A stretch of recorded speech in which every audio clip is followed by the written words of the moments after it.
అందరికీ నమస్కారం. నా ప్రాణమ 104. అంజు రిషిని గట్టిగా హక్ చేసుకుని ఏడుస్తూ, సారీ ఆర్యు, ఇంకెప్పుడు నిన్ను వదిలి నేను దూరంగా వెళ్ళను అంటుంది. రిషి అంజుని తల మీద ముద్దు పెట్టుకుంటూ, ఇప్పుడు ఏమైంది హేతి, ఎందుకంత ఎమోషనల్ అవుతున్నావు చెప్పు, అయినా ఇందులో నువ్వు చేసిన తప్పేముంది, నేనే కోపంలో నిన్ను బాధ పెట్టేలా మాట్లాడాను, అందుకే నువ్వు వెళ్ళిపోయావు, దానికి ఎందుకు ఏడుస్తావురా, చూడు నువ్వు ఇలా బాధపడితే మన బేబీకి చాలా కష్టం, మా బుజ్జి కదూ అని తనను ఓదారుస్తాడు. అత్తయ్యకి మామయ్యకి నువ్వంటే చాలా ఇష్టం ఆర్యు, నిన్ను వదిలేసి నేను వెళ్ళిపోయాక నీ గురించి చాలా బాధపడి ఉంటారు, దానికి కారణం నేనే అని నాకు చాలా బాధగా ఉంది ఆర్యు అంటుంది ఇంకా గట్టిగా పట్టుకుంటూ. రిషి నవ్వి, నేనే కాదు నువ్వన్నా వాళ్ళకి చాలా ఇష్టం, నీ గురించి నేను వెతుకుతున్నప్పుడు అమ్మ డైలీ అడిగేది అంజు గురించి ఏమన్నా తెలిసిందా అని. ఇంకా ఏమనేదో తెలుసా, నీ నోటిదోలతో నా కోడల్ని ఎలా పడితే అలా అని తనని ఇంట్లో నుండి వెళ్ళిపోయేలా చేసావు, నీ మీద నాకు చాలా కోపంగా ఉంది, అంజు నీ ఇంటికి తీసుకుని వచ్చేదాకా నీతో మాట్లాడను, తనని త్వరగా ఇంటికి తీసుకురా అనేది అంటాడు. అంజు రిషిని వదిలి ఆశ్చర్యంగా, నిజమా ఆర్యు, కానీ ఇందాక అత్తయ్య నన్ను చాలా సీరియస్గా చూశారు అంటుంది. రిషి నవ్వి అంజుని దగ్గర తీసుకుని, అమ్మ నీ మీద కోపం నటిస్తుంది అంతే, నా మీద కోపంతో అమ్మకు కూడా చెప్పకుండా నీవు ఇల్లు వదిలి వెళ్ళిపోయావని కోపం, ఇంకా నాన్నంటావా, కోపం తగ్గితే తనే వస్తుంది, మన ఇంటి పిల్ల ఎక్కడికి వెళ్ళిపోతుంది, నీ కొడుకు ఆగిన వాగుడికి పనిష్మెంట్ అనుకో అన్నారు.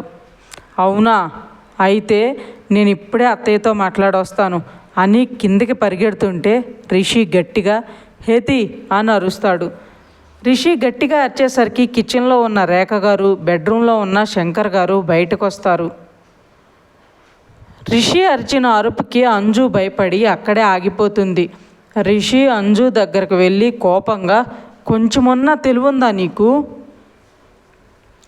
అంత తొందర ఎందుకు నీకు, ఇంతకుముందు కూడా ఇలానే చేసావు, ఇంకా చిన్నపిల్లలా బిహేవ్ చేస్తావేంటి అని తిడుతుంటే రేఖ గారు కోపంగా, ఆర్యు ఎందుకు అలా అరుస్తావు, ఇప్పుడేమైందని, కడుపుతో ఉన్న పిల్ల మీద ఇలానేనా అరిచేది, ఏమన్నా మెల్లిగా చెప్పాలి కానీ అని రిషి మీద అరుస్తారు. రిషి అది కాదమ్మా అంటుంటే శంకర్ గారు సీరియస్గా, ఇంత కోపం ఏంటి ఆర్యు నీకు, ఒక బిడ్డకి తండ్రి అవుతున్నావు, కాస్త పద్ధతి మార్చుకో అంటారు. అంజు అందరినీ చూసి తన మీద వాళ్ళు చూపిస్తున్న ప్రేమ చూసి మళ్ళీ ఏడుస్తుంటే రేఖ గారు చూసి, ఇంకోసారి ఇలా అరిచావనుకో చంప పగల కొడతా అని రిషికి సీరియస్గా వార్నింగ్ ఇచ్చి అంజు చేయి పట్టుకుని కిందకు తీసుకుని వెళ్ళి సోఫాలో కూర్చోబెట్టి వెళ్ళి జ్యూస్ తీసుకొచ్చి తనకిస్తారు తాగమని. అంజు రేఖ గారిని చూస్తుంటే వెనకే వచ్చిన రిషి అంజుని చూసి, చూసించాలే ముందు తాగు అంటాడు సీరియస్గా.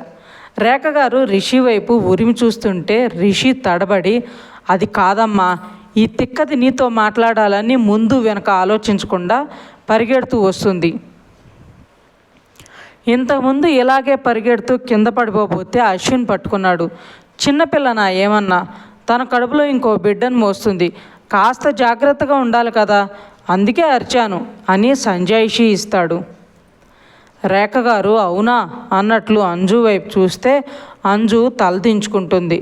శంకర్ గారు అంజు తల మీద నిమురుతూ, జాగ్రత్తగా ఉండాలి కదా తల్లి, నీ గురించి కాకపోయినా కాస్త బేబీ గురించి, బేబీ మీద ఆశలు పెట్టుకున్న మా గురించి ఆలోచించమ్మా అంటారు. సారీ మావయ్య, ఇంకెప్పుడు ఇలా చేయను, చాలా జాగ్రత్తగా ఉంటాను అని చెయ్యి పట్టుకుని చెప్తుంది. ఆయన నవ్వి రిషి వైపు తిరిగి, ఆర్యు మీ రూమ్ కిందకి షిఫ్ట్ చేయించుకో, అంజుకి కిందకి పైకి తిరిగే ఇబ్బంది లేకుండా అంటారు. రిషి సరే నాన్న అంటాడు. రేఖ గారు కిచెన్లోకి వెళ్ళిపోతుంటే అంజు ఆవిడ చేయి పట్టుకుని, నన్ను క్షమించండి అత్తయ్య, మీరు నా మీద కోపంగా ఉంటే నాకు చాలా బాధగా ఉంది అని రేఖ గారి కాళ్ళ మీద పడబోతే ఆవిడ టక్కున అంజుని పట్టుకుని, ఏంటి అంజు ఇది, ఇప్పుడు 6వ నెల పెట్టుకుని ఇలా చేస్తారా ఎవరైనా, అయినా వాడి మీద కోపంతో నాతో ఒక్క మాట కూడా చెప్పకుండా వెళ్ళిపోయావు అందుకే నీ మీద కోపం తప్ప అంతకు మించి ఇంకేం లేదురా అని రిషిని దగ్గరకు పిలిచి తన చెంప మీద చెయ్యేసి, నా బంగారు తండ్రి ప్రతిరూపాన్ని నీ కడుపులో మోస్తున్నావు. నీ మీద కోపం ఎందుకుంటుంది? నువ్వు కడుపుతో ఉన్నావన్న విషయం కూడా నాకు నువ్వు చెప్పలేదు, అందుకు కూడా కోపమే నీ మీద. నన్ను అమ్మలా అనుకుని ఉంటే నువ్వే చెప్పేదానివి అని బాధపడతారు. అంజు రేఖ గారిని గట్టిగా చుట్టేసి, ఆర్యును వదిలేసి వచ్చాను అని మీకు నా మీద ఎక్కడ కోపం ఉందో అని భయపడి చెప్పలేదు అత్తయ్య, అంతే. మిమ్మల్ని ఎప్పుడు నేను మా అమ్మే అనుకున్నాను అంటుంది. రేఖ గారు అంజు బుగ్గ మీద ముద్దు పెట్టి, మీ అమ్మగారితో మాట్లాడుతున్నావా లేదా అంటారు. అంటే అది డైరెక్ట్గా కలిసి మాట్లాడదామని ఇప్పటి వరకు మాట్లాడలేదు అత్తయ్య అంటుంది నసుకుతూ. రేఖ గారు నవ్వి, అందుకే లేట్ ఎందుకు అని నేనే మీ అమ్మగారిని ఇక్కడికి రమ్మని చెప్పానులే, ఈ జ్యూస్ తాగి వెళ్ళి ఫ్రెష్ అయ్యేసిరా అని చెప్పి, ఆర్యు అంజు జాగ్రత్తగా తీసుకెళ్ళు అని చెప్పి మళ్ళీ కిచెన్లోకి వెళ్ళిపోతారు. అంజు జ్యూస్ తాగి గ్లాస్ పక్కన పెట్టగానే రిషి అంజుని ఎత్తుకుంటాడు. అంజు, ఆర్యు ఏంటిది, ప్లీజ్ కిందకి దించు. నో వే, అమ్మ చెప్పిందిగా నిన్ను జాగ్రత్తగా చూసుకోమని, అందుకే ఇలా అని తన రూమ్కి తీసుకెళ్తాడు. దివిత్ చిన్ను ఇంటి దగ్గర కారు దిగ్గానే నందిని గారు వాళ్ళని చూసి బయటే నిలబెట్టి హారతిచ్చి లోపలికి తీసుకుని వెళ్తారు. చిన్ను ఇంట్లోకి అడుగు పెట్టగానే చాలా హ్యాపీగా ఫీల్ అవుతుంది. మనసులో, నేను ఎంతో ఇష్టపడి ప్రేమించిన దివిత్ గారికి భార్యగా ఈ ఇంటి కోడలుగా అడుగుపెట్టాను, ఈ అనుభూతి నిజంగా చాలా బాగుంది అనుకుంటుంది. దివిత్ ఇద్దరు వెళ్ళి ఫ్రెష్ అయ్యారండి, నేను వెళ్ళి వెంట చేసేస్తా అని కిచెన్లోకి వెళ్ళిపోతారు నందిని గారు. దివిత్ ఒక చేత్తో లగేజు, ఇంకో చేత్తో చిన్ను చెయ్యి పట్టుకుని తీసుకెళ్తుంటే తను ఇంకా నీరసంగా ఉండడం వల్ల కళ్ళు తిరిగినట్లు అనిపించి తల మీద చేయి పెట్టుకుని అడుగు వేయడం మానేస్తుంది. దివిత్ కంగారుగా, చిన్ను ఏమైంది, ఆర్ యు ఓకే అని అడుగుతాడు. కళ్ళు తిరిగినట్టు అనిపించింది దివిత్ గారు, అందుకే ముందుకు నడవలేకపోయాను అంటుంది చిన్ను. దివిత్ లగేజ్ పక్కన పెట్టేసి చిన్నుని తన చేతుల్లో తీసుకుని తన రూమ్కి తీసుకెళ్తుంటే చిన్ను దివిత్నే ప్రేమగా చూస్తూ ఉంటుంది. రూమ్లోకి వెళ్ళగానే తనని దించి ఫ్రెష్ అవ్వమని తను వేరే రూమ్కి వెళ్తాడు. చిన్ను అత్తగారింట్లో ఫస్ట్ డే అని శారీ కట్టుకోవాలని బ్యాగ్లో నుండి చీర తీసుకుని స్నానం చేయడానికి వెళ్తుంది.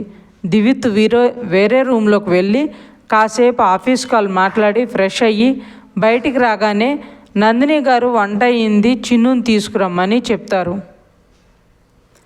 దివిత్ చిన్ను కోసం రూమ్లోకి వెళ్ళి డోర్ తెరిచేసరికి చీర కట్టుకోవడానికి అష్టకష్టాలు పడుతున్న చిన్ను కంగారుగా వెనక్కి తిరుగుతుంది.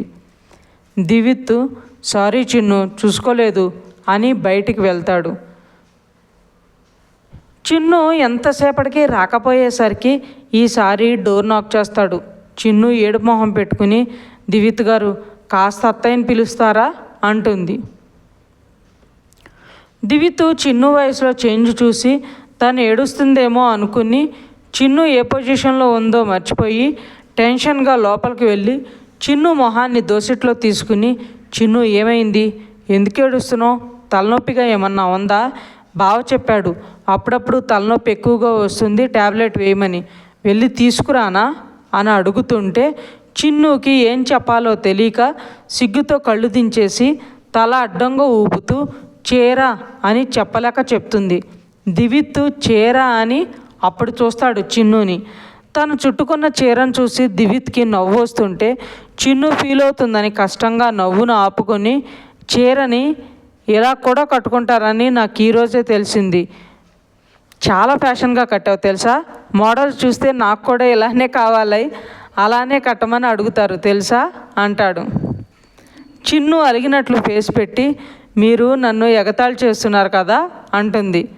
లేకుంటే ఏంటి చిన్ను, అంత కష్టపడి చీర కట్టుకోవడం దేనికి చెప్పు, నీకు ఇక్కడ ఎవరు ఏ రిస్ట్రిక్షన్స్ పెట్టరు, నీకు నచ్చినట్లు నువ్వు ఉండు, ఓకేనా అంటాడు.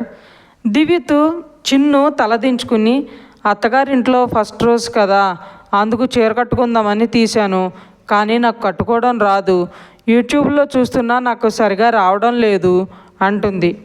దివిత్ తనను చూసి నవ్వి తన తలని పైకెత్తి, నేను కట్టనా అని అడుగుతాడు. చిన్ను అన్నట్లు తల ఊపేసరికి దివిత్ తన చుట్టుకున్న చీరను చేతిలో తీసుకుంటుంటే చిన్ను సిగ్గుపడి తన చేతులతో తనని కప్పుకుంటుంటే దివిత్ అది చూసి తన వల్ల చిన్ను ఇబ్బంది పడుతుందేమో అని అమ్మని పిలవనా అంటాడు.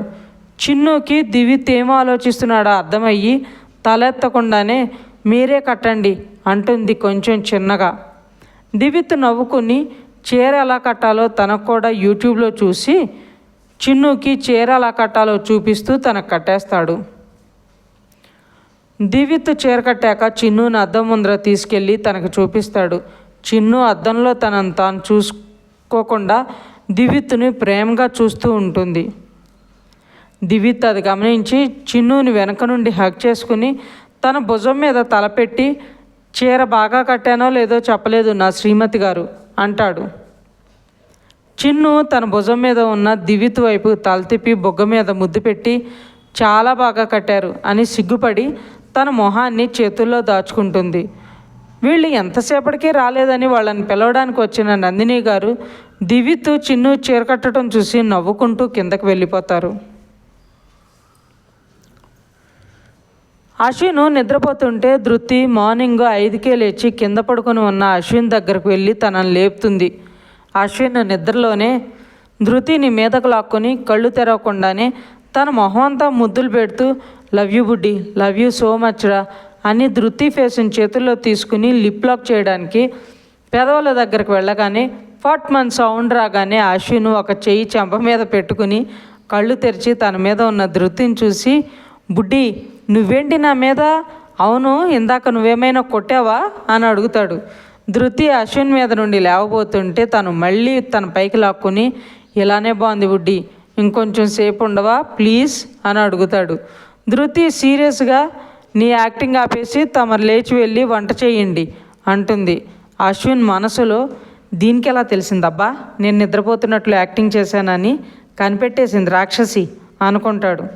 ముందు నన్ను వదిలి ఎప్పటికైనా లేస్తారా, లేక మళ్ళీ ఇందాక ఇచ్చింది ఇంకొకటి ఇవ్వమంటారా అని చెయ్యి చూపిస్తూ అంటుంది.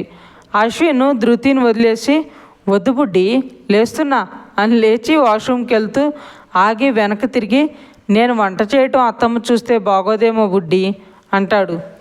ధృతి అశ్విన్ని చూసి, ఆ భయం నీకు అక్కర్లేదులే, అమ్మని ఎలాగ మేనేజ్ చేయాలో నాకు బాగా తెలుసు, తమరు త్వరగా కానివ్వండి అంటుంది. దీనికోసం ఎప్పుడూ చేయని అన్నీ చేయాల్సి వస్తుంది, ఒరే ఆశు పాటేసుకో అని ప్రేమ కోసమై వలలో పడినే పాపం పసివాడు, అయ్యో పాపం పసివాడు అని పాటేసుకుంటాడు. మనసులో పాడుకున్న పాటలు చాలు కానీ ముందు పని కానివ్వండి అని వెళ్ళి మళ్ళీ బెడ్ మీద పడుకుంటుంది ధృతి. ఇంకా ఉంది ఫ్రెండ్స్. మీకు ఈ స్టోరీ నచ్చినట్లయితే లైక్ చేయండి, సబ్స్క్రైబ్ చేయండి. ఇంతలా ఆదరిస్తున్నందుకు థ్యాంక్ యూ సో మచ్.